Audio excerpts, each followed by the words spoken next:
Hi, I am Krishnamurthy Pammi. In this session, let us understand the significance of being on time.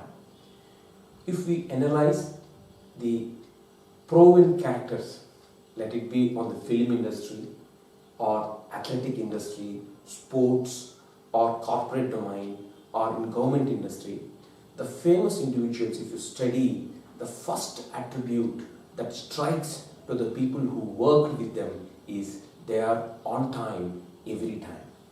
So it is important that we need to be on time towards our duties.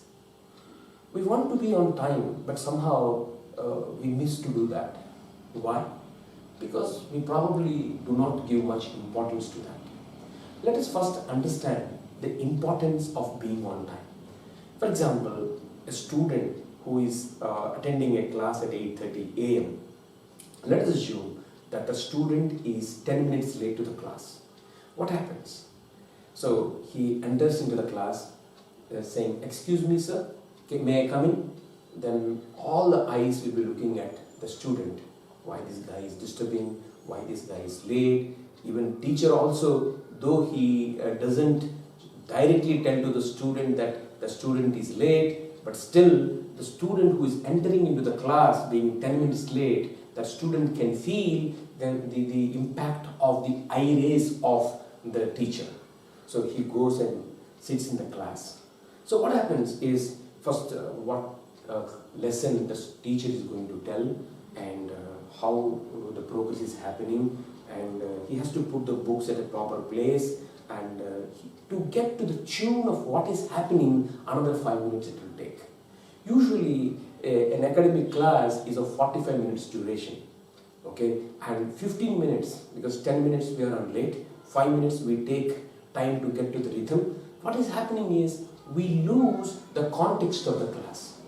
So what happens is we are bodily present there, but we can't get the best output of the class.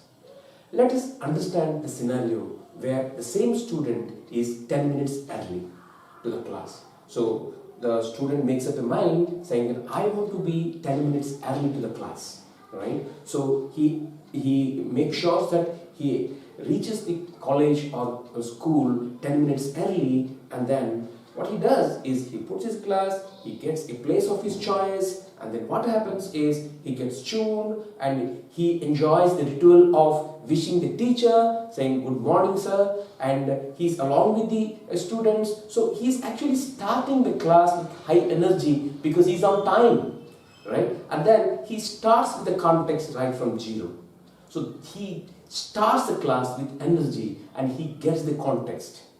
So if you see, even the famous film actors also, what they do is they make it a point to be on the set probably half an hour before, right? The sponsors who is actually sponsoring that movie, the director who is directing the movie, they will get the best experience of that actor because he's on time, especially when he's actually 30 minutes early.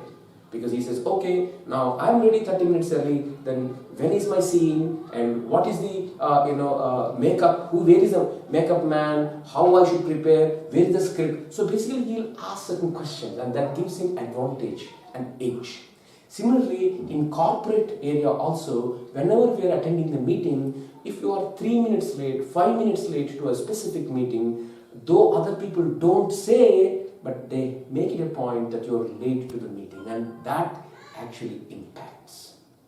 So friends, it is important that we need to be on time.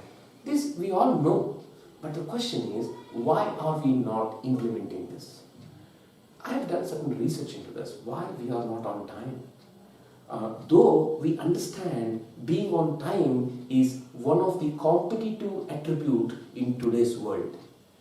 Probably because we take the target of exactly on time. That means, for example, if we have to attend a meeting at 9 a.m., 9 a.m. is the goal that we are taking to be on time. That means, when is the meeting start? 9. So we make certain preparations to make sure that we are ready for the meeting by 9 a.m.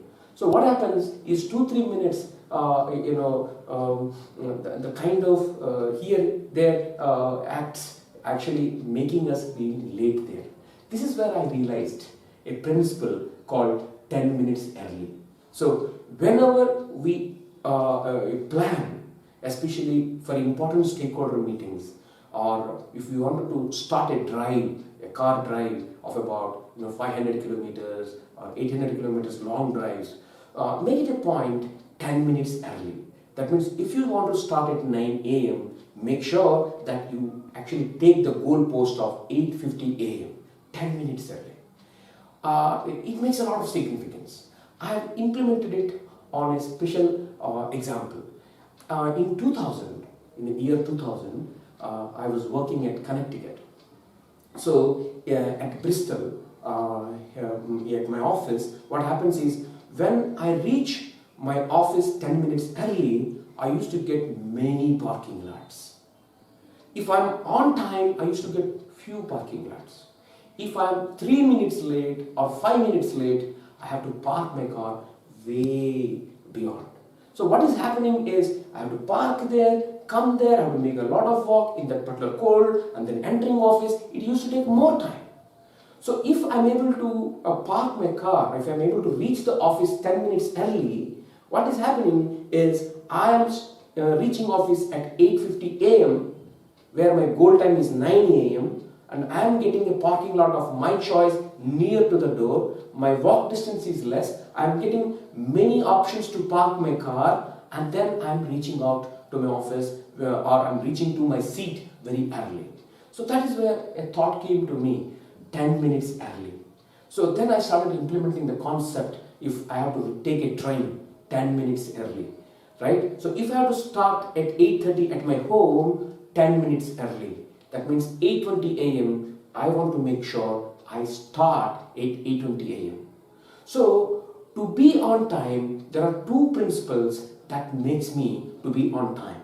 Number one is we need to really give importance to that event, right? So in today's world, anything we don't do in its way, if something backfires, the impact is going to be humongous on us, right? So if you are driving on a road, if your focus is taken away for about 10 seconds, if any damage happens, then the impact is going to be more. So we are all working on high impact events today, right? If things don't happen in the way they are supposed to happen, then the impact is going to be more. So we need to be focused in most of the activities that we do in day-to-day life. So first we need to understand why that specific meeting or event is important. Number one. So we need to give importance to that. Number two is we need to be 10 minutes early to that particular event. I have to start at 8:30, make it 10 minutes early. That means 8:20 a.m.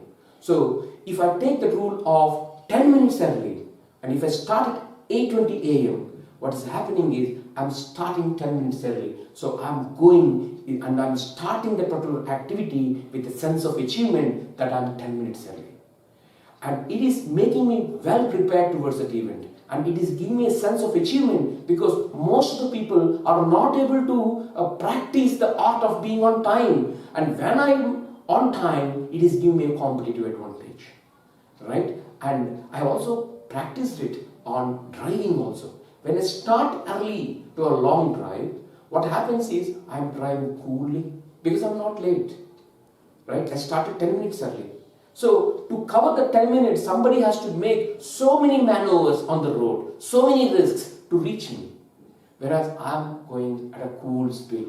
Nobody is competition to me. I have an origin, I have a destination, I have a scheduled time, I drive the car coolly, I make my body comfortably, the people who are in the car are comfortable, the driver is comfortable, the engine is comfortable. So this rule of 10 minutes early is helping me. So friends, we have to be on time every time because every time on time is giving you the competitive advantage, right? So for that, there are two rules. Number one is understand why the activity you are doing is important for you. Prepare for it. Second is make a rule of 10 minutes early. If you have to be on meeting by 9 a.m., be on time by 8:50 a.m. Yeah? So let's be on time every time, and let's endure the competitive advantage that on time every time gives you on day-to-day life. Thank you.